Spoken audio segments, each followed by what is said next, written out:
बहनों की लालची भाभी। करिश्मा, रेशमा और मनीषा 3 बहनें हैं। उनका एक भाई भी है, मयंक। मयंक अपनी बहनों को बहुत प्यार करता है, लेकिन मयंक की पत्नी सविता इस मामले में मयंक से बिल्कुल ही अलग है। वो अपनी ननदों का जितना बुरा कर सकती है उतना बुरा करती ही रहती है और अपनी ननदों पर हुक्म भी चलाती है। करिश्मा, करिश्मा, तुमने अभी तक नाश्ता नहीं बनाया? तुम्हारे भैया को ऑफिस जाने में देर हो रही है। हाँ भाभी, बस अभी बनाती हूँ। करिश्मा, तुम ये ढीलापन छोड़ दो। कल को पराये घर जाना है। वहाँ अगर तुम इस तरह से काम करोगी तो लोग क्या कहेंगे कि माँ ने और भाभी ने कुछ सिखाया नहीं। और तुम्हारी दोनों बहनें कहाँ हैं? अब रेशमा मार्केट गई है और मनीषा सो रही है। क्या? सुबह के 8 बज रहे हैं और ये महारानी अभी भी सो रही है? ये कहते हुए सविता अपनी सास दुर्गा देवी के पास जाती है। माँ जी, देख रही हो अपनी बेटियों के तौर तरीके? क्या हुआ बहू, सुबह सुबह क्या कर दिया मेरी बेटियों ने? अरे एक तो अभी अभी उठकर किचन में गई है, दूसरी सुबह सुबह बाहर चली गई और तीसरी अभी तक सो रही है। क्या करूं मैं इन तीनों का? मैं तो परेशान हो गई हूँ। जाकर उठा उसे और रेशमा से मैं बात करती हूँ। सविता सीधा मनीषा के कमरे में जाती है और उससे कहती है, महारानी जल्दी उठो, सूरज सर पर आ गया है। भाभी थोड़ी देर और सोने दो ना, मैं रात को लेट सोई थी। वो क्या ना, यूनिट टेस्ट चल रहे हैं। शराफत से उठती है या नहीं, या फिर पानी की भरी बाल्टी डालूं तेरे ऊपर? नहीं भाभी, मुझे बिस्तर में नहीं नहाना, उठती हूँ मैं। मनीषा जल्दी से उठकर बाथरूम में चली जाती है। सभी आराम से बैठकर नाश्ता कर रहे होते कि तभी रेशमा बाजार से हाथ में सामान लिए आ जाती है। रेशमा को देखते ही सविता उस पर बरस पड़ती है। लो, आ गई महारानी। ऐसा भी क्या सामान लाना था जो सुबह आंख मलते ही बाजार की तरफ रवाना हो गई? भाभी, कल आप ही तो चीख रही थी कि घर का सारा सामान मुझे ही लाना पड़ता है, घर में किसी को भी किसी काम से कोई लेना देना नहीं है। अब मैं बाजार जाकर सामान ले आई तो आपको इस बात से भी तकलीफ हो रही है?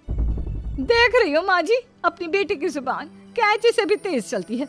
और मयंक, आप तो कुछ कहेंगे नहीं अपनी लाडली बहन को? रेशमा, अपनी भाभी से ऐसे बात नहीं करते। चलो माफी मांगो। भैया, मैं क्यों माफी मांगू? आप भाभी से बोलिए ना कि हम पर कम हुक्म चलाया करे। हम इस घर की बेटियां हैं और आपकी पत्नी की ननद है, नौकरानी नहीं। लो कर लो बात। इनकी भलाई के लिए कुछ भी बोलो तो इन्हें बुरा लग जाता है। इस घर में यही इज्जत है मेरी। देख लो माँ जी, आपकी बेटी किस लहजे में मुझसे बात कर रही है। सविता वहां से चली जाती है। मयंक को बहुत गुस्सा आता है, वो भी वहां से चला जाता है। फिर करिश्मा रेशमा को समझाती है, रेशमा, तुम्हें भाभी से माफी मांग लेनी चाहिए थी ना। लेकिन दीदी, मैंने कुछ किया ही नहीं, तो मैं माफी क्यों मांगू? हाँ करिश्मा दीदी, रेशमा दीदी जैसे ही घर में आई भाभी ही उन पर चिल्ला रही थी। हाँ, मैं मानती हूँ कि गलती भाभी की थी। मैं तो इसलिए बोल रही हूँ कि भाभी ने माँ को तो पूरी तरह अपने वश में कर लिया है। वो हमारी बात सुनती ही नहीं। मयंक भैया हमारे लिए हमेशा खड़े रहते हैं, इसलिए उनकी बात का मान तो तुम्हें रखना चाहिए था ना। कोई फायदा नहीं दीदी, कुछ दिनों की बात और है, भाभी उन्हें भी हमारे खिलाफ भड़का देंगी। फिर वो भी माँ की तरह हमारी किसी बात का विश्वास नहीं करेंगे। इसी तरह सविता अपनी तीनों ननदों को किसी न किसी बात पर परेशान करती रहती थी। एक दिन मयंक अपनी तीनों बहनों के लिए गिफ्ट लाया। करिश्मा, ये तुम्हारे लिए हार का सेट। रेशमा, तुम्हारे लिए सुंदर सी ड्रेस। और मनीषा, तुम्हें किताबें पसंद है ना, तुम्हारे लिए किताबें लाया हूँ। थैंक यू भैया। थैंक यू भैया। थैंक यू भैया। करिश्मा, तुम्हारा नेकलेस कितना सुंदर है, ये भैया कहाँ से ले आए होंगे? मैंने भैया को 3 दिन पहले फोन पर ये डिजाइन दिखाया था और आज भैया ये ले आए। सविता तो अपनी ननदों के गिफ्ट्स देखकर जल गई और करिश्मा का नेकलेस तो उसे भी बहुत पसंद आया था।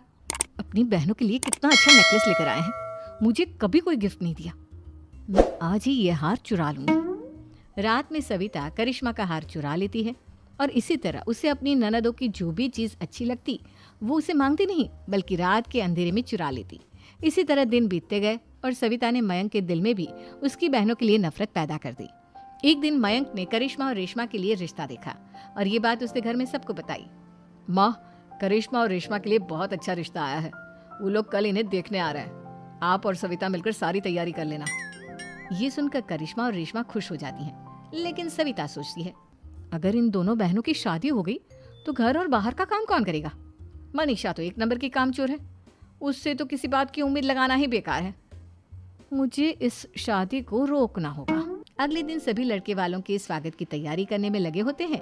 तभी मयंक अपनी बहनों से आकर कहता है, तैयार हो गई तुम दोनों? देखो दोनों लड़के बहुत अच्छे हैं, मैं कोई कसर नहीं छोड़ना चाहता, इसलिए तुम उनके सामने अच्छे से बिहेव करना और अपनी भाभी से लड़ने मत लग जाना। करिश्मा, तुम वो नेकलेस पहन लो ना जो मैं तुम्हारे लिए लाया था। भैया मैं बहुत देर से वो नेकलेस ढूंढ रही हूँ, लेकिन मुझे मिल ही नहीं रहा। क्या तुमने नेकलेस खो दिया? तुम्हें पता भी है वो कितना महंगा था? तुम कोई काम ढंग से नहीं कर सकती। मयंक गुस्से में वहां से चला जाता है। थोड़ी देर बाद लड़के वाले भी आ जाते हैं। वो दोनों बहनों को पसंद कर लेते हैं और रिश्ता पक्का हो जाता है। लेकिन सविता के दिमाग में तो कुछ और ही खिचड़ी पक रही थी। वो पंडित जी के पास करिश्मा की कुंडली लेकर जाती है और उन्हें पैसे देकर करिश्मा की कुंडली बदलवा देती है। जब लड़के वालों के पास करिश्मा की कुंडली जाती है तो वो दुर्गा को फोन करते हैं। बहन जी, हमने करिश्मा की कुंडली अपने पंडित जी को दिखाई थी।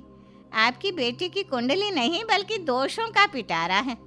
देखिए, मैं और मेरे पति इन सब बातों में बहुत विश्वास करते हैं, इसलिए हम आपकी बेटी से अपने बेटे की शादी नहीं करा सकते। इस तरह करिश्मा का रिश्ता टूट जाता है और सभी घर वालों को बहुत दुख होता है।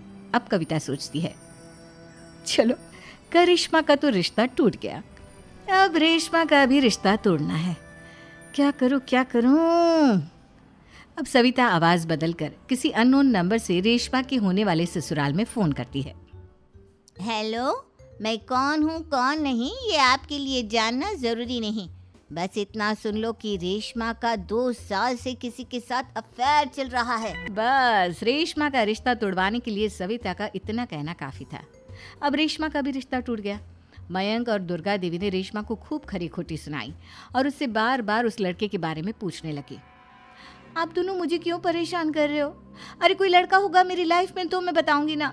जब कोई है ही नहीं तो कहाँ से लाऊं मैं कोई लड़का? तो तेरे होने वाले ससुराल वालों को फोन किसने किया था? माँ, मैं नहीं जानती किसने फोन किया था, मैं सच कह रही हूँ। मैं तो पहले ही कह रही थी इसकी लगाम खींच कर रखो, लेकिन मेरी सुनता ही कौन है। आप चुप रहिए भाभी, ये सब आपका ही किया धरा है। अब तीनों बहनों को विश्वास हो जाता है कि ये सब उनकी भाभी ही कर रही है। तीनों बहनें अपनी भाभी को सबक सिखाने के लिए एक वकील कर लेती है और घर में हिस्सा मांगना। देखो भैया, माँ बाप की जायदाद में जितना बेटों का हक होता है उतना ही बेटियों का, इसलिए इस घर के 4 हिस्से होंगे और हमें अपना हिस्सा चाहिए। मैंने तुम्हारे लिए क्या क्या नहीं किया और तुम इस घर में हिस्सा मांग रही हो? भैया, आप और माँ हम बहनों की कोई बात नहीं सुनते हो और भाभी हमारी शादी नहीं होने देगी क्योंकि उन्हें लगता है कि आप हमारी शादी में ज्यादा पैसा लगाओगे और उन्हें हम जैसी फ्री की नौकरानी कहाँ मिलेगी। तो हम भाभी के साथ तो रह नहीं सकते, हम बहनों को अपना हिस्सा चाहिए। अरे तुम्हें शर्म आनी चाहिए अपनी भाभी पर ऐसा इल्जाम लगाते हुए। वो तुम्हारे बारे में कितना सोचती है। हाँ माँ, भाभी हमारे बारे में बहुत सोचती है। दिन रात बस यही सोचती रहती है कि किस तरह से अपनी तीनों ननदों को परेशान करूं और कभी मुझे पढ़ने भी नहीं देती। दोनों बहनों का रिश्ता भी तो इन्होंने ही तोड़वाया है और रात में हमारे कमरे में आकर हमारी चीजें भी चुराती हैं। इसी तरह सविता की तीनों ननदें अपनी बात पर अड़ी रही। अब कोर्ट में तारीख भी शुरू हो गई। जब सविता को लगा कि उसकी तीनों ननद इतनी आसानी से नहीं मानने वाली, तो उसने अपने पति और सास को सारी सच्चाई बता दी और अपनी तीनों ननद से माफी मांगी। मयंक और दुर्गा को भी अपनी गलती का एहसास हो गया। अब सविता खुद करिश्मा और रेशमा के लिए अच्छा रिश्ता ढूंढती है और उनकी शादी करवाती है।